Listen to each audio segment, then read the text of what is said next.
Alright, so welcome back to our YouTube channel. Don't forget to like, subscribe if you're new, and let's get straight into today's video because in today's video we are going to be finishing up our 4 red flags video. We're going to be doing the rage flags for you guys for today. Now the rage flags are a very specific flag for certain crews. You do need to be very careful when you use them, because you want to use them on crews that need to alt turn 1.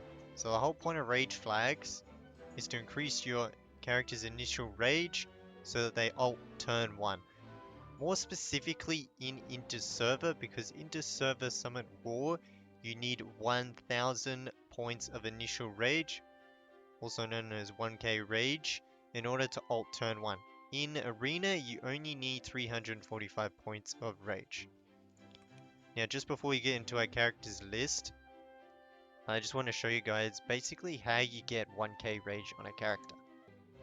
All the steps that are required to get 1k rage. So I'm working on 1k rage on my lore at the moment for inter-server because he does need that 1k rage to alt turn 1. Alright, so diving into my lore. Now the best way to get 1k rage is number 1. Obviously you need 3 rage flags, which we'll go over a little bit later. Number 2, you need adventure souls. And you need this specific role right here. On the left side, the top left one, you must have 150 initial rage points on this one. Must have. It is an awakened role, so it will be very hard for you guys to get, but that's how you get 1k rage. So 3 rage flags plus this, plus gear quenching. Gear quenching, obviously very late game feature of the game. So if we go to my gear quenching, as we can see down the bottom, a level 3 initial rage, 165, so not the best roll. Ideally, you'd want to try and get that to 200.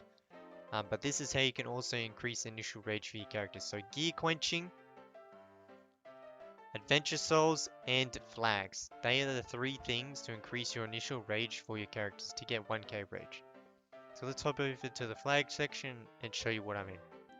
Alright, so these are the rage flags right here. The orange ones, don't mind the different language text. This just means 115 initial rage on your characters. So obviously I have 2 rage flags on my lore because he's one of the characters you should really do it for. So let's jump over to my list of characters now on which characters you should put these rage flags on. Alright, so jumping into the list of rage flag characters, obviously you want them to alt turn 1, specifically in inter-server Summer War, so you don't really have to focus this early game. The 2 flags you're mainly going to be using are damage bonus and damage reduction. And let's go over the damage bonus characters first. So number 1 that everyone talks about in this game for rage flags is Blackbeard. Blackbeard, amazing ult, just weakening, applying darkness to everyone, absolutely amazing. You must have him alt turn 1. And you specifically want him to ult first on your team as well. So you run damage bonus so he does the most damage possible.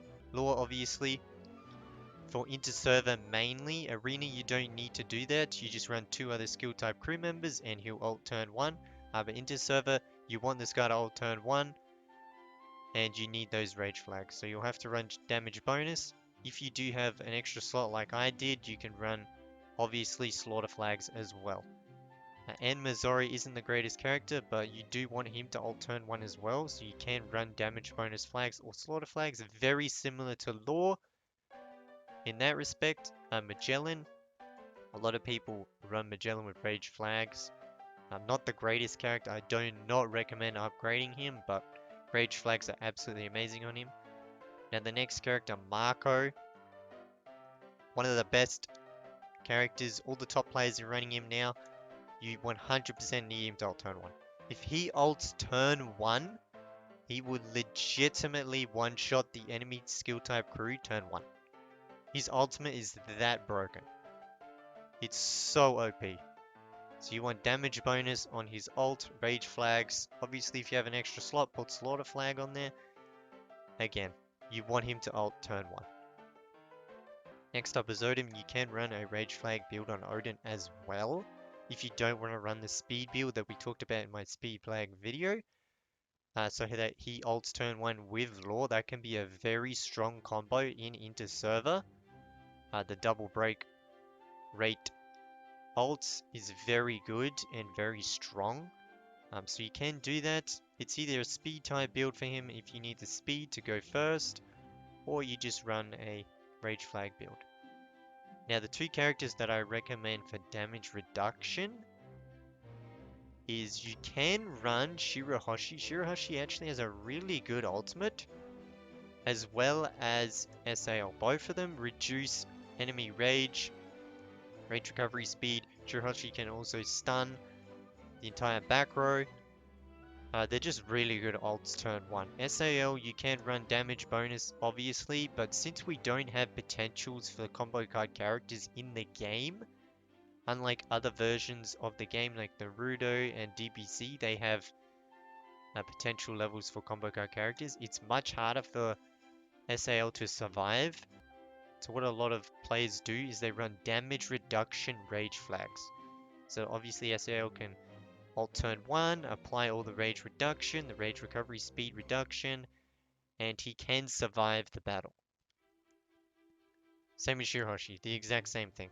However, you can run a speed flag build as we said in our other video, because she is mainly just a support type character for her passive, and this build is mainly for her ultimate. So they're the only characters I recommend running rage flags on. So that's the list there. Alright, so that's the list of characters I recommend running the rage flags on. I hope you guys enjoyed the rundown of the rage flags and how to get 1k rage as well. And I hope to see you guys in the next video.